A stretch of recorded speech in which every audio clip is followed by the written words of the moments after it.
City cable news కి స్వాగతం. ఎన్నికల కౌంటింగ్ కు పోలీస్ శాఖ తరపున అన్ని ఏర్పాట్లు చేసినట్లు డీఎస్పీ అబ్దుల్ షుభాన్ తెలియజేశారు. సార్వత్రిక ఎన్నికల లెక్కింపు జూన్ 4వ తేదీన జరగనుండటంతో పోలీస్ శాఖ ద్వారా అన్ని ఏర్పాట్లు చేసినట్లు మచిలీపట్నం డీఎస్పీ అబ్దుల్ షుభాన్ పేర్కొన్నారు. జూన్ 4న జరిగే కౌంటింగ్ కు అందరూ సహకరించాలని ఆయన విజ్ఞప్తి చేశారు. పట్టణంలో పోలీస్ యాక్ట్ 30, 144 సెక్షన్ అమల్లో ఉందని, గుంపులుగా గుమిగూడరాదని, విద్యోత్సవ ర్యాలీలు, సభలకు ఎటువంటి అనుమతులు లేవని ఆయన తెలిపారు. ఎక్కడా బాణాసంచా కాల్చరాదని, అదేవిధంగా రెచ్చగొట్టే వ్యాఖ్యలు చేసే వారిపై కఠిన చర్యలు తీసుకుంటామని డీఎస్పీ హెచ్చరించారు. కౌంటింగ్ సమయాల్లో సమస్యాత్మక పోలీస్ పికెట్లు ఏర్పాటు చేసినట్లు ఆయన వివరించారు. రేపు వచ్చే నెల 4వ తారీఖున మనకి కౌంటింగ్ ఉన్నది కృష్ణా యూనివర్సిటీలో.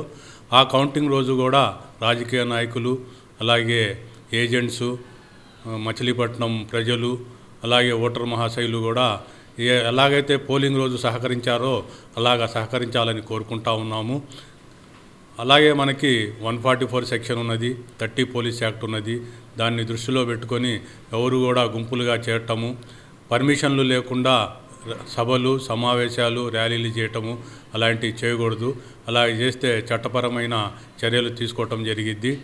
అలాగే మనకి మా యూనిట్ ఆఫీసర్స్ ప్రకారము కొన్ని మన రాష్ట్రంలో జరిగిన అల్లర్లు దృష్టిలో పెట్టుకొని ఈ పెట్రోల్ బంక్ని లూజ్గా పెట్రోల్ ఇవ్వటం కానీ, అలాగే క్రాకరీస్, ఇల్లీగల్ క్రాకరీస్ కానీ, లీగల్ క్రాకరీస్ కానీ ఉంటే అవి కూడా కౌంటింగ్ వరకు మూసేయటము ఇలాగ ఇన్స్ట్రక్షన్ చేయటం జరిగింది.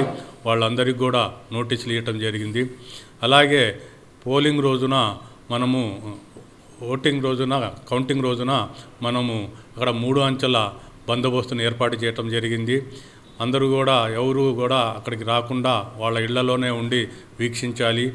అలాగే మనము కౌంటింగ్ రోజున ఎటువంటి గొడవలు జరగకుండా అన్ని సెంటర్లలో, అలాగే సమస్యాత్మక గ్రామాల్లో పికెట్స్ ఏర్పాటు చేయటము, అలాగే పెట్రోలింగ్ చేయటం జరుగుతూ ఉన్నది. కాబట్టి మరి ఒక్కసారి మచిలీపట్నం ప్రజలందరికీ కూడా మా పోలీస్ శాఖ తరఫున మనకి కౌంటింగ్ రోజు కూడా మనకి పోలీస్ వాళ్ళకి సహకరించి ఎటువంటి గొడవలు లేకుండా మాకు ఆధునిక భారతదేశ పునరుజ్జీవ పితామహుడు రాజా రామ్మోహన్ రాయ్ ఆశయాలు అందరికీ ఆదర్శప్రాయమని పలువురు వక్తలు పేర్కొన్నారు. బ్రహ్మ సమాజ స్థాపనతో సాంఘిక దురాచారాల్ని రూపుమాపేందుకు కృషి చేసిన రాజా రామ్మోహన్ రాయ్ చిరస్మరణీయుడని పలువురు వక్తలు పేర్కొన్నారు. మూఢ విశ్వాసాలకు వ్యతిరేకంగా పోరాడిన తొలి సామాజిక సంస్కర్త రాజా రామ్మోహన్ రాయ్ అందరికీ ఆదర్శప్రాయుడని వారన్నారు. అజ్మీర్ బాబా సేవా సమాజం, వైజ్ మెన్ క్లబ్ల సంయుక్త ఆధ్వర్యంలో ప్రసిద్ధ సంఘ సంస్కర్త రాజా రామ్మోహన్ రాయ్ జయంతిని ఘనంగా నిర్వహించారు. డాక్టర్ నాగేశ్వరరావు పర్యవేక్షణలో జరిగిన ఈ కార్యక్రమంలో వైజ్ మెన్ క్లబ్ అధ్యక్షుడు సయ్యద్ పీర్ తదితరులు రామ్మోహన్ రాయ్ చిత్రపటానికి పూలమాల వేసి నివాళులర్పించారు. ఈ కార్యక్రమంలో సయ్యద్ బాజీ, అమన్ ఫరూక్, దుర్గారావు, ఇస్మాయిల్ తదితరులు పాల్గొన్నారు. నమస్కారము. శ్రీ రాజా రామ్మోహన్ రాయ్ 22 మే 1772లో ఉన్నత బ్రాహ్మణ కుటుంబంలో బెంగాల్లో జన్మించారు. భారతీయ పునరుజ్జీవ పితామహుడు. అంతరానితనం, మూఢ విశ్వాసాలు విలయతాండవం చేస్తున్న రోజుల్లో ధృవతారగా రాజా రామ్మోహన్ రాయ్ జన్మించారు. ఆనాటి విషపోకడలకు, దురాచారాలకు వ్యతిరేకంగా పోరాడిన సంఘ సంస్కర్త. వేదాలు, పురాణాలు, అన్ని మతాల గ్రంథాలు దేవుడు ఒక్కడే అని చెబుతున్నాయన్నారు. 1828లో బ్రహ్మ సమాజాన్ని స్థాపించారు. జాతి ఒక్కటే అని, అదే మానవ జాతి అని ఉద్బోధించారు. బాల్య వివాహాలను వ్యతిరేకించారు. సతీ సహగమనాన్ని రూపుమాపారు. వితంతు వివాహాలను ప్రోత్సహించారు. అంటరానితనం, వివక్షత, సంఘ దురాచారాలపై తుది శ్వాస ఉన్నంత వరకు పోరాడారు. మొఘల్ చక్రవర్తి 2వ అక్బర్ ఆయనకు రాజా అనే బిరుదును ఇచ్చి సన్మానించారు. ఆనాటి నుండి రాజా రామ్మోహన్ రాయ్ గా పేరు స్థిరపడినది. 1833లో బ్రిస్టల్, ఇంగ్లాండ్లో మరణించారు. బ్రిస్టల్లో ఆయన స్మారక స్తూపం ఉన్నది. శ్రీ రాజా రామ్మోహన్ రాయ్ సందేశాలు, ఆదర్శాలు సదా అనుసరణీయం. సర్వే జనా సుఖినో భవంతు. ధర్మాన్ని కాపాడండి, అది మిమ్మల్ని కాపాడుతుంది. రాజా రామ్మోహన్ రాయ్ గారి జన్మదినం. రాజా రామ్మోహన్ రాయ్ గారు బెంగాల్లో ఒక వైష్ణవ కుటుంబంలో జన్మించారు. భారతదేశంలో మొట్టమొదటిసారిగా మత సంస్కరణలకు శ్రీకారం చుట్టిన వ్యక్తి ఇతను. భారత జాతీయ పునరుజ్జీవన పితామహుడుగా పేరు తెచ్చుకున్నాడు. సతీ సహగమనాన్ని, బాల్య వివాహాలను వ్యతిరేకించిన వ్యక్తి. ఆడ శిశు హత్యలు, సాంఘిక దురాచారాలపై పోరాడాడు. లార్డ్ విలియం బెంటింగ్ యొక్క సహాయ సహకారాలతో సాంఘిక దురాచారాలని అరికట్టడానికి ఈయన చాలా ప్రయత్నం చేసి అరికట్టగలిగాడు. బ్రహ్మ సమాజాన్ని స్థాపించాడు. మత సంస్కరణలపై ఉద్యమాన్ని ప్రారంభించాడు. దేవుడు ఒక్కడే అని, ఆయన్నే మనం ఆరాధించాలి అని. చల్లపల్లి కోమలానగర్లో సైకో వీరంగం ప్రజల్ని భయభ్రాంతులకు గురి చేయడం సంచలనం రేపింది. మద్యం మత్తులో ఒంటి మీద బట్టలు లేకుండా చల్లపల్లి ప్రధాన సెంటర్లో శివ అనే సైకో నగ్నంగా కత్తి పట్టుకుని తిరుగుతూ ప్రజల్ని భయభ్రాంతులకు గురి చేశాడు. కోమలనగర్ గూడారాల వద్ద జరిగిన ఘర్షణలో గాయపడిన శివ మద్యం మత్తులో తీవ్ర గాయాలతో నగ్నంగా కత్తి పెట్టుకుని తిరుగుతూ చల్లపల్లి పోలీస్ స్టేషన్ ముందు రోడ్డుపై కూర్చుని హల్చల్ చేశాడు. చల్లపల్లి పోలీసులు శివను అదుపులోకి తీసుకుని వారి కుటుంబ సభ్యులకు సమాచారం అందించి గాయాలతో ఉన్న అతన్ని చల్లపల్లి ప్రభుత్వ ఆసుపత్రికి తరలించారు. కౌంటింగ్ సందర్భంగా శాంతి భద్రతలకు ఆటంకం కలిగిస్తే కఠిన చర్యలు తప్పవని పెడన సీఐ నాగేంద్ర ప్రసాద్ హెచ్చరించారు. ఎన్నికల కోడ్ అమల్లో ఉన్నందున నిబంధనలు ఉల్లంఘిస్తే కఠిన చర్యలు తప్పవని సీఐ నాగేంద్ర ప్రసాద్ హెచ్చరించారు. జిల్లా ఎస్పీ ఆదేశాల మేరకు ఎస్ఐ సూర్య శ్రీనివాస్ తో కలిసి పట్టణంలోని పోలీస్ స్టేషన్ నందు మీడియా సమావేశం నిర్వహించిన నాగేంద్ర ప్రసాద్ మాట్లాడుతూ ఎన్నికల ఫలితాలు వెలువడనున్న నేపథ్యంలో ఎవరైనా చట్ట వ్యతిరేక పనులు చేసినా, నిబంధనలు ఉల్లంఘించినా, అసత్య ప్రచారాలు పోస్టులు పెట్టినా, శాంతి భద్రతలకు ఆటంకం కలిగించినా వారిపై కఠిన చర్యలు తప్పవని ఆయన హెచ్చరించారు. 144 సెక్షన్ 30 అమల్లో ఉన్నందున ఎక్కడైనా 4 కన్నా ఎక్కువ మంది ఒకే చోట గుంపుగా ఉండకూడదన్నారు. ఎలాంటి అనుమతులు లేకుండా బహిరంగ సభలు, సమావేశాలు, ర్యాలీలు నిర్వహించకూడదన్నారు. ప్రతి ఒక్కరూ బాధ్యతగా వ్యవహరిస్తూ పోలీసు వారికి సహకరించాలని కోరారు. సమావేశంలో టీడీపీ, జనసేన, వైసీపీ తదితర రాజకీయ పార్టీలకు చెందిన నాయకులు పాల్గొన్నారు. ఏమేం చేయాలి, ఏమేం చేయకూడదు అన్న దాని గురించి వాళ్ళకి నోటీస్ ద్వారా తెలియజేయడం జరిగింది. దాంట్లో ఈ గ్రూప్లో ప్రతి పోస్ట్కి సంబంధించి అడ్మిన్దే ఫుల్ బాధ్యతని, ప్రతి పోస్ట్ని అడ్మిన్ క్షుణ్ణంగా పరిశీలించుకోవాలని, అలాగే వివాదాస్పద పోస్టులు కానీ కామెంట్స్ కానీ డిలీట్ చేయాలని, అలాగే వివాద పోస్టులు పెట్టే సభ్యులను గ్రూప్ నుండి తొలగించాలని, అలాగే వివాదాస్పద పోస్టులు కింద పెడితే వారి మీద అప్రోప్రియేట్ సెక్షన్స్తో కేసులు కడతామని చెప్పి వాళ్ళందరికీ నోటీస్ ద్వారా తెలియజేయడం. కావున ఏదైతే ఈ గ్రూపులు మెయింటైన్ చేస్తున్నారో అడ్మిన్స్ అందరూ కూడా ఏ విధమైన వివాదాస్పద పోస్టులు లేకుండా మీ యొక్క గ్రూప్లో మెయింటైన్ చేసుకోవాలని తెలియజేస్తున్నారు. గూడూరు మండలంలో కూటమి అభ్యర్థులకు 7,000 ఓట్ల మెజార్టీ లభిస్తుందని కూటమి నాయకులు తెలిపారు. గూడూరు మండలంలో కూటమి అభ్యర్థులకు 7,000 ఓట్ల మెజార్టీ లభిస్తుందని కూటమి నాయకులు తెలిపారు. గూడూరు తెలుగుదేశం పార్టీ కార్యాలయంలో కూటమి నాయకులు మీడియా సమావేశంలో పలువురు మాట్లాడుతూ గూడూరు మండలంలో కూటమి అభ్యర్థులకు 7,000 ఓట్ల మెజార్టీ లభిస్తుందని, పోలింగ్ సందర్భంగా ఓట్లు వేసిన ప్రతి ఒక్కరికి కృతజ్ఞతలు తెలియజేస్తున్నామన్నారు. ఈ కార్యక్రమంలో పోతనస్వామి, దాసరి ఉమా సాయిరాం, కోళ్లపల్లి రజని, కట్ట మునేశ్వరరావు, గోపి, నాగబాబు, బుర్రా శ్రీను, ఏనిబేగ్, కోనపరెడ్డి, పెద్దిరాజులు తదితరులు పాల్గొన్నారు. ముఖ్యంగా గూడూరు మండలంలో మన జరిగిన ఎన్నికల్లో 39,849 ఓట్లకు గాను ఈ మండలానికి సంబంధించి 35,877 ఓట్లు పోలేని, దరిదాపు 90% సుమారుగా ఓట్లు పోలేని సందర్భంగా తెలియజేసుకుంటూ, ముందుగా ఓటర్ దేవుళ్ళందరికీ, ప్రజలకి నమస్కారాలు, ధన్యవాదాలు. ఇంత ఎక్కువ శాతం ఓట్లు పోలేనందుకు మీరందరూ కూడా వచ్చి ఓట్లు వేసినందుకు కూడా మీ అందరికీ కూడా ప్రత్యేక నమస్కారాలు, ధన్యవాదాలు కూటమి తరఫున తెలియజేసుకుంటూ, మేము ముఖ్యంగా చెప్పేది ఒకటే, ఏదైతే కూటమి అభ్యర్థి ఉన్నారో శాసనసభ అభ్యర్థి కాయితి కృష్ణప్రసాద్ గారికి ఈ మండలం నుంచి ఎట్టి పరిస్థితుల్లో 6,000 నుంచి 7,000 మెజార్టీ వస్తుందని చెప్పి Telugu Desam party, Janasena party, BJP party కూడా ధీమా వ్యక్తం చేస్తూ ఎన్డీఏ కూటమి అభ్యర్థి అయినటువంటి శ్రీ కాయితి కృష్ణప్రసాద్ ముందుగా 3 పార్టీల తరఫున శుభాకాంక్షలు తెలియజేస్తున్నాము. ఖచ్చితంగా ప్రతి ఒక్క ఓటర్, మండలంలోని ప్రతి ఒక్క ఓటర్ కూడా మండలంలో 90% మంది పోలింగ్ బూతుల్లో 7.5 వరకు కూడా ఉంది. తమ ఓటు హక్కును ఉపయోగించుకొని ఈ రాక్షస పాలన అంతం చేయడానికి అందరం కలిసికట్టుగా పనిచేసి వాళ్ళ యొక్క ఓటుని మా ఉమ్మడి అభ్యర్థి కాళీ కృష్ణప్రసాద్ గారికి, అలాగే పార్లమెంట్ సభ్యుడు శ్రీ వాలనేని బాలశౌర్య గారికి సుమారు 7,000 మెజార్టీని అందించడానికి మా ఓటర్లందరూ కూడా కృషి చేసినందుకు ధన్యవాదాలు తెలియజేసుకుంటున్నాం. ముందుగా మేము చెప్పదలుచుకుంది ఒకటే, మా కృష్ణప్రసాద్ గారికి శుభాకాంక్షలు తెలియజేస్తున్నాము. కాబోయే మా ఎమ్మెల్యే గారికి తెలుగుదేశం పార్టీ, జనసేన, బీజేపీ ఉమ్మడి సమావేశంలో వివిధ గ్రామాల్లో ఎలా ఓటింగ్ జరిగిందని ఓటింగ్ సరళి పరిశీలించిన అనంతరం మా తెలుగుదేశం పార్టీ అభ్యర్థి కృష్ణప్రసాద్ గారికి, బాలశౌరి గారికి సుమారుగా 7,000 మెజార్టీ గూడూరు మండలం నుండి తెలుగుదేశం, జనసేన, బీజేపీ తరఫున మెజార్టీ ఇస్తున్నాం. ఇది కృష్ణప్రసాద్ గారి గెలుపు ఆల్రెడీ డిక్లేర్ అయిపోయినట్టే. బాలశౌరి గారు అయితే 2-3 లక్షల మెజార్టీ వస్తుంది. వీళ్ళిద్దరికి, బాలశౌరి గారికి, కృష్ణప్రసాద్ గారికి. ఇరాన్ అధ్యక్షుడు ఇబ్రహీం రైసీ మృతికి చింతిస్తూ పట్టణంలో కుల మతాలకు అతీతంగా ర్యాలీ నిర్వహించారు.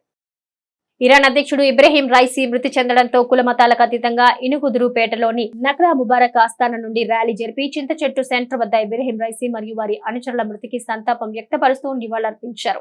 రైసీ మరణ వార్త తీవ్ర దిగ్భ్రాంతానికి గురిచేసిందని, భారత ఇరాన్ సంబంధాల బలోపేతానికైన కృషి మరవలేనిదని పలువురు వక్తలు పేర్కొన్నారు. రైసీ, అబ్దుల్లా హియాన్ ఇతర అధికారుల సంస్మరణార్థం భారత్లో ఒకరోజు సంతాప దినాన్ని ప్రకటించడంతో ఈ ర్యాలీని నిర్వహించినట్టు వారు తెలియజేశారు.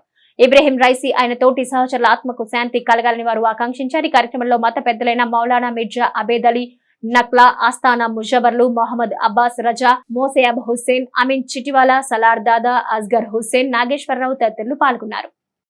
हम इब्राहिम रईसी के शहादत पर यहाँ पे जमा हुए हैं और उनके चाहने वाले जो हादसे में शिकार हो गए, शहीद हो गए, उनकी याद मनाने के लिए हम यहाँ आए हैं। ये जो मंजर आप देख रहे हैं, दुनिया के हर गोशे में आपको इससे ज़्यादा मंजर नजर आएगा। इससे पहले सी जो दुनिया से चले गए हैं, दुनिया को क्या खबर, ईरान के पास एक फैक्ट्री है, उस फैक्ट्री का नाम आयतुल्ला खुमैनी है, आयतुल्ला खामनई है, आयतुल्ला खामनई है। ఏది ఏమన్నప్పటికీ ప్రతి ఒక్కళ్ళు కూడా ఇది మనం ఖండించాలి. ప్రతి ఒక్కళ్ళు కూడా దీన్ని మనం అందరం కూడా దుఃఖ సముద్రంలో తేలి మునిగేటటువంటి పరిస్థితులు అన్నమాట. వారు ఎక్కడ ఉన్నా కూడా వారికి మరి ఆ అల్లా జన్నత్లో ఆలయ మతం మనం ఇవ్వాలని చెప్పి మనం దువా చేయాలి. అంతకన్నా కూడా ఎక్కువ మనం చేసేది లేదు. అందువల్ల అంటే జలాల్పేటలోని శ్రీ లక్ష్మీ నరసింహస్వామి జయంతి మహోత్సవాలు వైభవంగా ప్రారంభమయ్యాయి.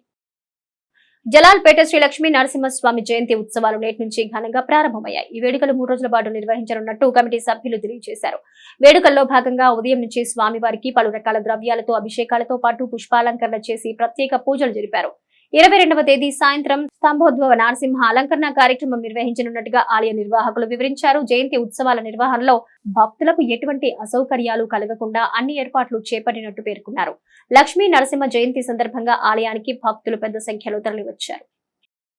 22/5/24 బుధవారం అనగా ఈ రోజు నుండి 24/5/24 శుక్రవారం వరకు త్రయాన్హికంగా శ్రీ లక్ష్మీ నరసింహస్వామి వారి జయంతి ఉత్సవములు కార్యక్రమాలు ప్రారంభించడం అయింది.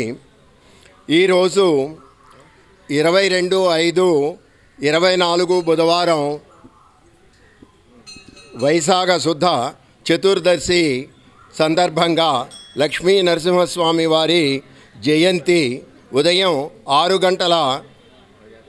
గంటలకు స్వామివారి పంచామృత అభిషేకము, ఉదయం 8:30కి అలంకరణ, పూజ, హారతి, మంత్రపుష్పం, తీర్థప్రసాద వినియోగం జరిగింది. రాత్రి 7:30 గంటలకు స్తంభోద్భవ కార్యక్రమం ఉంటుంది. విశేష పూజ, హారతి, మంత్రపుష్పం, తీర్థప్రసాద వినియోగం జరుగుతుంది. భక్తులెల్లరూ అందరూ విచ్చేసి స్వామివారి కృపకు పాత్రులు కావాల్సిందిగా కోరుతున్నాం. అట్లాగే ప్రముఖ సంఘ సంస్కర్త రాజా రామ్మోహన్ రాయ్ జయంతి సందర్భంగా బీజేపీ నాయకులు ఘనంగా నివాళులర్పించారు. ప్రముఖ సంఘ సంస్కర్త రాజా రామ్మోహన్ జయంతి సందర్భంగా బీజేపీ నాయకులు ఆయన చిత్రపటానికి పూలమాల వేసి నివాళులర్పించారు. ఈ సందర్భంగా పలువురు వక్తలు మాట్లాడుతూ సతీ సహగమన నిర్మూలనకు ఆయన ఎంతగానో కృషి చేసి అరికట్టారన్నారు. మూఢాచారాలకు వ్యతిరేకంగా అనేక ఉద్యమాలను చేపట్టారని, బ్రహ్మ సమాజాన్ని స్థాపించి దాని ద్వారా ఎన్నో సాంఘిక కార్యక్రమాల్ని చేపట్టి స్త్రీ విద్యను ప్రోత్సహించారన్నారు. ఈ కార్యక్రమంలో కోనపరెడ్డి శ్రీనివాసరావు, హరికృష్ణ ప్రసాద్, వన్నెంరెడ్డి సుబ్బారావు తదితరులు పాల్గొన్నారు. భారతీయ జనతా పార్టీ 1వ మండల అధ్యక్షుడైనటువంటి సూరిశెట్టి హరికృష్ణ గారి ఆధ్వర్యంలో మరి రాజా రామ్మోహన్ రాయ్ గారి యొక్క జయంతిని ఈ రోజున ఇక్కడ కోనపరెడ్డి వారి యొక్క కాంప్లెక్స్లో జరిపించుకున్నాం. అందరం కూడా ఇవాళ భారతదేశంలో అనేక మంది వ్యక్తులు దేశం కోసం, సమాజం కోసం, సంఘ సేవ కోసం పాటుపడిన వ్యక్తుల్ని ఈ అనేక పార్టీలు ఉన్నా కూడా ఏకైక పార్టీ భారతీయ జనతా పార్టీ ప్రతి వ్యక్తిని, ఆ రోజున పోరాడిన వ్యక్తుల్ని, సమాజం కోసం పాటుపడిన వ్యక్తుల్ని, హిందూ సంస్కృతి, హైందవ సిద్ధాంతాల గురించి పోరాడిన వ్యక్తుల్లో ఎవరైతే ఉన్నారో వాళ్ళందరినీ గుర్తు చేసుకునేటువంటి ఏకైక పార్టీ భారతీయ జనతా పార్టీ అని చెప్పుకోవడానికి నేను చాలా గర్వపడుతున్నాను. మరి రాజా రామ్మోహన్ రావు గారు 1772వ సంవత్సరం మే 22వ తారీఖున జనించి ఆయన బ్రహ్మ సమాజాన్ని స్థాపించి హిందూ తత్వంలో మరి భర్త చనిపోతే భార్య సహగమం ఏదైతే ఉన్నదో దాన్ని వ్యతిరేకించి విద్యారంగంలో కానీ రాజకీయ రంగాల్లో అనేక మార్పులు తీసుకొచ్చి పూర్వీకులు రాజా రామ్మోహన్ రాయ్ గారు చేసిన సేవలో అన్ని పార్టీలు మర్చిపోయినప్పుడు భారతీయ జనతా పార్టీ మాత్రం ఎవరిని మర్చిపోదండి. ఆ విషయం ఈరోజు ప్రజలందరికీ తెలియజేయాలని చెప్పని ఈరోజు ప్రతి నాయకుడు ఎంత 1972లో కానీ 82లో పెద్ద పెద్ద నాయకులందరూ చనిపోయిన వాళ్ళందరూ కూడా మేము గుర్తు చేసుకుంటూ భారతీయ జనతా పార్టీని ఈ కార్యక్రమం ఎప్పుడు మేము చేస్తూ ఉంటాం. ఈరోజు మా అతిథిగా వచ్చిన కోనపరెడ్డి శ్రీనివాస్ గారికి ఈరోజు ఏంటంటే మా సమాజాన్ని కలకత్తాలో స్థాపించారు రాజా రామ్మోహన్ రావు గారు. 1829లో అప్పుడు గవర్నర్ జనరల్ విలియం బెంటింగ్ గారి దగ్గరికి వెళ్ళి ఈ దురాచార సతీసన చట్టాన్ని నిషేధ చట్టంగా మార్చి ఇది పారతోలాలని ఆయన గవర్నర్ జనరల్ దృష్టికి తీసుకెళ్ళాడు. ఆయన అప్పుడు ఇమీడియట్గా ఈ నిషేధ చట్టం తయారు చేశాడు. ఆయన నిషేధ చట్టం చేసి సతీ సగమనం చేసే వాళ్ళని షూట్ ఆర్డర్ చేయమన్నాడు. ఆ రోజున ఇక అప్పటి నుంచి కూడా సతీ సగం నిషేధ చట్టం వచ్చింది. అప్పుడు ఆగింది. బాలికా విద్యను ప్రోత్సహించాడు. మహిళల హక్కుల కోసం చాలా పోరాడాడు. ఆయన వితంతు వివాహాలు స్వాగతించాడు. ఇంకా ఆయన గురించి చెప్పాలంటే ఎన్నో ఉన్నాయి. ఈ అవకాశం ఇచ్చిన పెడనలో ఎటువంటి ఆధారాలు లేని 22 ద్విచక్ర వాహనాల్ని పోలీసులు స్వాధీనం చేసుకున్నారు. జిల్లా ఎస్పీ ఆదేశాల మేరకు పెడన పట్టణంలోని 19వ వార్డు దక్షిణ తెలుగుపాలెంలో పోలీసులు కార్డన్ సర్చ్ నిర్వహించారు. సిఐ నాగేంద్ర ప్రసాద్ ఆధ్వర్యంలో జరిగిన ఈ కార్డన్ సర్చ్ లో ఎటువంటి ఆధారాలు లేని 22 ద్విచక్ర వాహనాల్ని స్వాధీనం చేసుకుని పోలీస్ స్టేషన్ కు తరలించారు. ఈ కార్డన్ సర్చ్ లో 4 మండలాల ఎస్ఐలు, సిబ్బంది, స్పెషల్ టీం తదితరులు పాల్గొన్నారు. పెడన పట్టణంలోని శ్రీవాసవి కన్యకా పరమేశ్వరి ఆలయంలో శ్రీవాసవి జయంతి మహోత్సవాలు ఘనంగా జరిగాయి.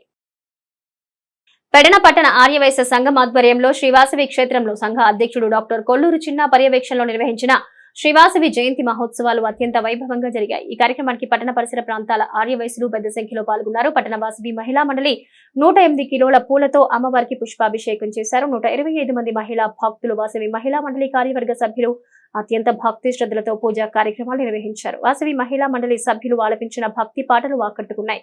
ఈ కార్యక్రమంలో ఉపాధ్యక్షులు చిత్తూరు పశుపతినాథ్, కొల్లిపర నరసింహారావు, కొల్లూరి రాజా, జవాజీ నాగు, కొల్లూరి రాధాకృష్ణ, కొమ్మూరు శారద, కొల్లూరి మంజులత తదితరులు పాల్గొన్నారు. శనివారం నుండి సోమవారం వరకు అత్యంత భక్తి శ్రద్ధలతో శ్రీ వాసవి క్షేత్రం ప్రధాన అర్చకులు స్వర్ణ సాయిబాబు గారి నేతృత్వంలో అత్యంత వైభవంగా నిర్వహించారు. ఈ కార్యక్రమాలకి పెడన పట్టణ మరియు పరిసర ప్రాంత ఆర్యవైశ్య సోదర సోదరీమణులు, భక్తులు విరివిగా పాల్గొని శ్రీ వాసవి మాతను దర్శించుకొని తీర్థ ప్రసాదములు తీసుకొని అమ్మవారి కృపకు పాత్రులు కాగలిగారు. అలానే శనివారం మొదటి రోజు శ్రీ వాసవి మాతకు 108 లీటర్లతో ఆవు పాలు లీటర్లతో అభిషేకం నిర్వహించారు. 19-23 రోజులు ముఖ్యమైన కార్యక్రమాలన్నీ చిన్నగా చెప్పారు. అంతా చాలా బాగా జరిగింది. ఈరోజు ఉదయం అమ్మవారికి పుష్పయాగం చేయించాము. వాసవి మహిళా మండలి వారి ఆధ్వర్యంలో పుష్పయాగం చేయించాము. ఈ 50 సంవత్సరాల్లో ఈ గుడి కట్టి 50 ఏళ్ళు అయిందంటండి. ఈ 50 సంవత్సరాల్లో ఇదే ఫస్ట్ టైము అమ్మవారికి పుష్పయాగం చేయడం. మా వాసవి మహిళా మండలి వాళ్ళందరూ కూడా చాలా చాలా ఆనందపడిపోతున్నాము ఈ విషయం గురించి. ఇంతకుముందు మాకు అసలు కమిటీ కూడా లేదండి. ఏడాది నుంచే ఇది 2వ ఏడు మేము కమిటీ ఏర్పడతాం. ఈ కమిటీ ఏర్పడ్డాక మేము చాలా ముఖ్యమైన కార్యక్రమాలు చేస్తూనే ఉన్నాం. సిటీ కేబుల్ న్యూస్ సమాప్తం.